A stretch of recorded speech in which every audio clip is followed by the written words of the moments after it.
Good evening. I'm Shirley Prabhu, and I bring warm greetings from the UNICEF East Asia and the Pacific Regional Office. And I take this opportunity to especially thank the Government of the Philippines, the Council for the Welfare of Children, UN partners, and all the organizations that have come together to organize this meeting. Globally, there are 1.8 million adolescents living with HIV. And in 2017, 250,000 adolescents aged 15 to 19 became newly infected with HIV. And that is almost 700 per day and approximately 30 every hour. Can you imagine that? Adolescents aged 15 to 19 are the only population with no reduction in the number of AIDS-related deaths since 2010. Around 360,000 adolescents are projected to die of AIDS-related diseases between 2018 and 2030. That is 76 adolescent deaths every day. Without additional investment in HIV prevention, testing, and treatment programs. So where are we in East Asia Pacific? So in our region, 61,000 adolescents are living with HIV in 2017. And we are seeing an increase in Indonesia, Malaysia, Philippines, Papua New Guinea, and Vietnam. There were 16,000 new HIV infections among adolescents, 15 to 19 years. And we are seeing an increase in Indonesia, Philippines, and in Myanmar. So what's happening here? Many children and adolescents do not know whether they have HIV or not. And among those who have been found HIV positive and put on treatment, many of these children and adolescents, very few of them adhere to that treatment. It is a concentrated HIV epidemic situation in Asia Pacific. And as we are aware, there has been an increase in new HIV infections among MSM. And we are seeing an increase, especially in adolescents and young MSM. If you look at China, there has been an increase in Vietnam, in Thailand, in Philippines, Malaysia, and Indonesia. So what is our response? As we gather here for the next 3 days and we discuss on the issues concerning adolescents and young people, we know that investing in adolescents and young people is very important in the context of moving towards the SDGs. Adolescence provides a second window of opportunity to influence developmental trajectories, including growth and cognitive development, and make up for some poor childhood experiences. Investing in adolescents contributes to the full participation of adolescents and young people in a nation's life, a competitive labor force, sustained economic growth, improved governance, and vibrant civil societies accelerating progress towards the SDGs. Investments in adolescent health and well-being bring a triple dividend of benefits now, into the future adult life, and for the next generation of children. So we're not just investing for now. Adolescents are biologically, emotionally, and developmentally primed for engagement beyond their families. So as we gather together here, we must create the opportunities for meaningful engagement of adolescents and young people in all aspects of their lives. Inequities, including those linked to poverty and gender, shape all aspects of adolescent health and well-being.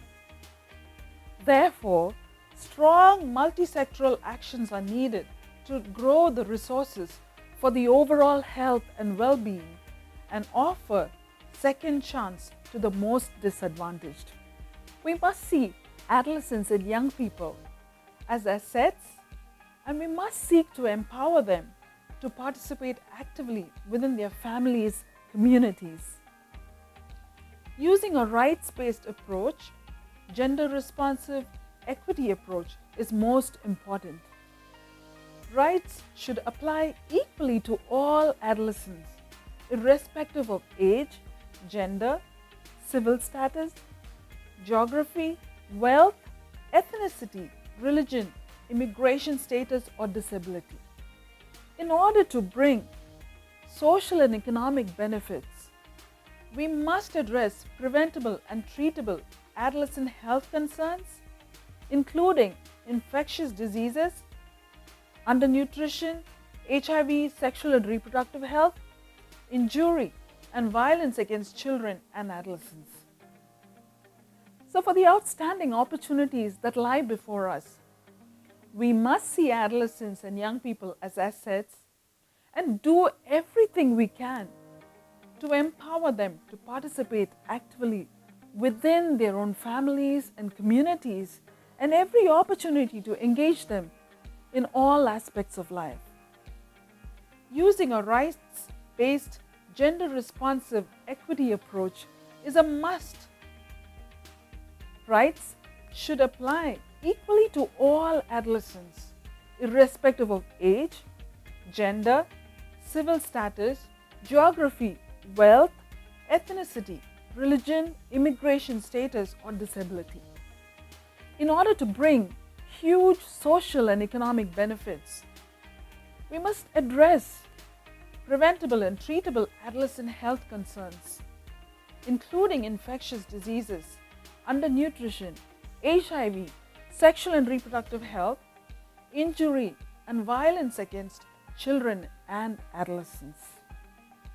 In the current context, we are aware that adolescents and young people face unprecedented social, economic, and cultural change. Therefore, seeking to transform our health, education, family, and legal systems is very important to keep pace with these changes. A responsive service delivery system which is accessible, affordable, including providing high quality of services across sectors including education, health, as well as social protection is most important. We cannot underestimate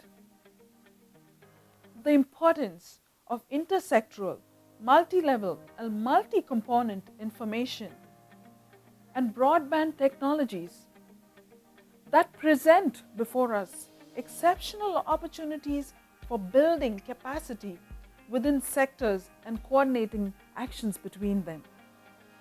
And we know that in the Philippines, this is a tech-savvy country and provides a lot of opportunities. You have already done so many things which are good lessons not just for the country but for other countries in the region. Importantly, leveraging partnerships, both private and multi-sectoral, is very important too. Another excellent opportunity that's there before us is the engagement of parents. Supporting parents through programs, including for adolescents who are themselves parents, and providing support services to parents and caregivers. Reinforcing positive parent-adolescent interactions and nonviolent discipline, and helping parents to support their adolescent children to develop healthy lifestyles and habits which include both online behavior as well as the offline behavior. Strengthening the capacity of social welfare systems across government ministries, and investing in the child protection workforce, including retaining qualified professionals and paraprofessionals, both through capacity building as well as resources to sustain them in the system, is very important. And as we end this presentation, my heart is so full of joy that So many of you are gathered here this evening and for the next 3 days to talk about what you want to see happen in the Philippines, not just for now, but for the many years to come. Again, congratulations and warm wishes to every one of you. Thank you.